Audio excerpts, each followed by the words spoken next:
Creating variables. There are two ways to create variables. In this video, I will show you two ways of creating variables. There should be at least one activity in the designer panel to create variable.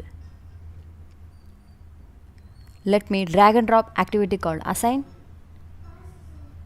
First way of creating variable is go to variables panel, click on the variables. At the create variable,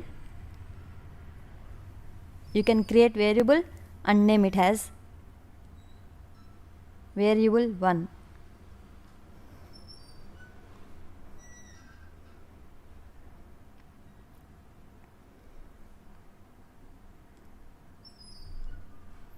You can also change its variable type.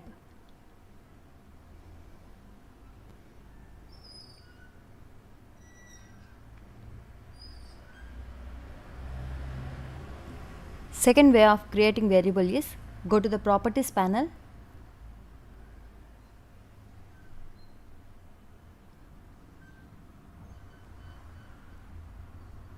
At the to field, use shortcut Ctrl K. Here you can create variable. I am going to name it as variable 2. Just enter. Now come to the variables panel. Two variables are created. Thanks for watching. Please subscribe to my channel.